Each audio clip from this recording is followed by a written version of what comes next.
Yo, what up guys, MxgicIQ here. A little bit of a late upload, but that is because at midnight, approximately, we will be finally getting Carx Street coming to console. So Xbox will release tonight. We are going to be live probably by the time you're watching this video, so make sure you guys tune in over on Twitch, twitch.tv/MxgicIQ, and we will be live streaming the launch of Carx Street on console. We're going to be throwing some car meets with you guys, having a ton of fun, giving away some cars, doing stuff like that. Just having a good time, man. It's going to be a ton of fun.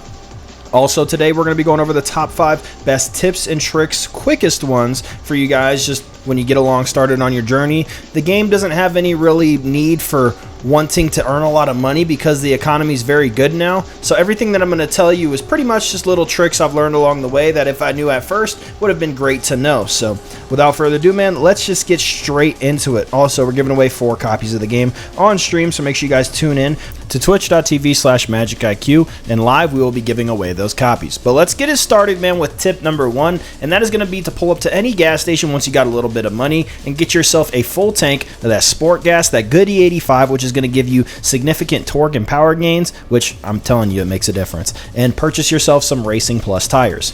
Also, after that, you're going to go over and transfer it to hard difficulty, because with these 2 things I just showed you before, you're going to be easily be able to take advantage of that plus 100% gain on currency and XP, because these options make that a ton easier. Also, as you guys kind of saw when I was racing the NPCs there, when on hard difficulty, you guys can kind of let them go and do their own thing. They're going to run into a wall and then you can pass them if there's any tight corners. Sometimes though, they do turn into Lewis Hamilton and Max Verstappen, and they'll either drive really good like Lewis or cut you off and undercut you like Max Verstappen, okay? So just be prepared. Always watch your 6 with AI. They're kind of crazy.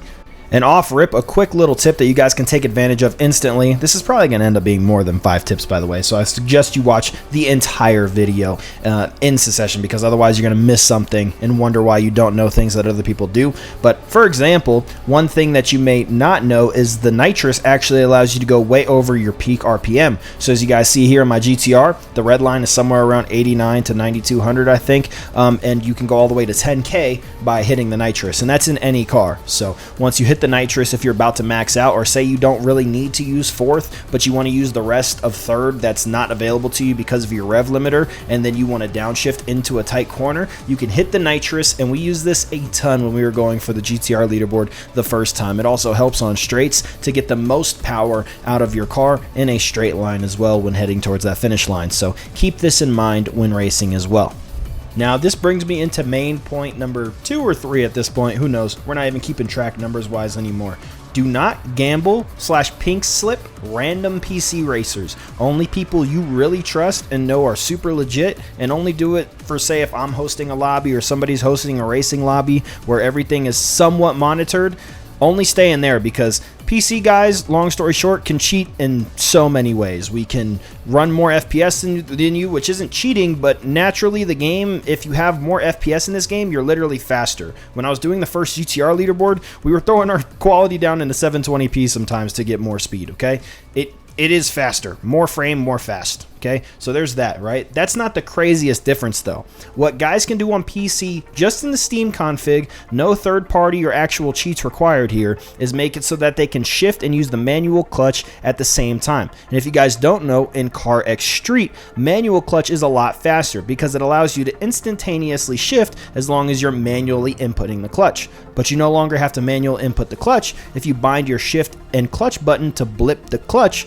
I don't know how to explain it, but long story short, they can take advantage of manual clutch without actually having to put in the skill and effort to manually engage the clutch. With this instantaneously giving them a launch advantage of like half a second just off of launching off the line, because when you launch with manual clutch, you get off the line much quicker, and that's already basically a half a second right there.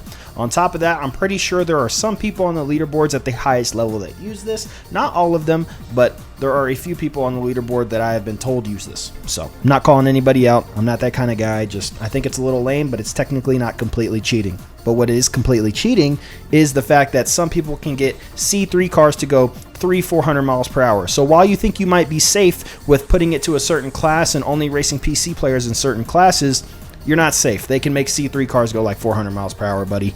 Just only race in the StreetNet League and the races that pop up if you actually want to get some good fun racing in, or race in lobbies, or race with your friends with people you know aren't doing weird stuff. And by the way, this is coming from a PC guy. While I am a drifter and time attacker, I don't do time attacks anymore because of all the, cheese.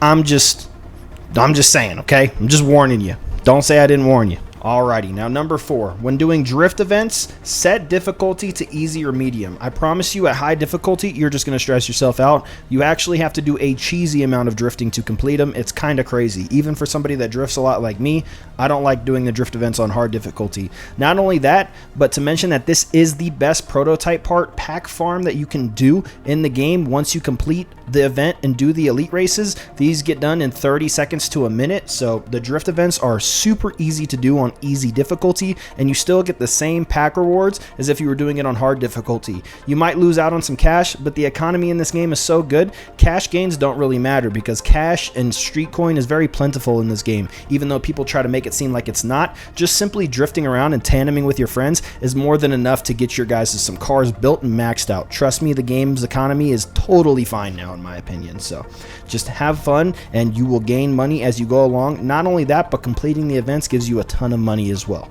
Now, while we're on the topic of prototype parts, I'm going to teach you guys how to save some money. Also, we're going to talk about the fact that if you do put a prototype part on anything, make sure you're very sure of where you want that part to go because you will not be able to move it afterwards. Okay? You will not be able to move individual parts, for example, front arms, which are very used by drifters. And if you guys want to enter the drift comp we're hosting soon, you're probably going to want to put a prototype front angle kit on there. That will be on, I don't even know when we're going to do that, probably this week or next week once console players have actually had some time to go ahead and get themselves some parts. So if you guys want to join the Discord, I will be announcing when we're doing the drift comp on there. You guys can check out the section in the last video or pull up the stream and I'll show it to you guys there as well. And now, while we're still on the topic of parts, another little method you guys can do to save yourself some money when swapping motors is if, for example, you have a car you've built but you want to put that motor in another car. As you can put any motor in any car now, all you have to do is simply buy the vehicle at which you want to take the motor from. If it's not one of the base motors, for example, the RB26, the SR20, or the LS, or the 2J, or the VQ. If you guys want a different motor that's, for example, say the FCRX7 specific rotary, you guys can actually buy the FCRX7, swap to an SR20 in it, and it'll put the FC's original rotary motor in your inventory. Now, say you have all prototype parts on there, that motor will now cost around 300 to 400 street coin. But if, for example, you took all those parts off, even though they're still technically on the motor, as long as they're not installed, the motor to swap into another vehicle will cost significantly less, somewhere around 30 to 40 street coin. So if you guys are ever going to swap a motor or a transmission into another vehicle, make sure you take all the installed parts off of that motor before putting them into your inventory to swap to the other vehicle, so you save yourself a ton of street coin.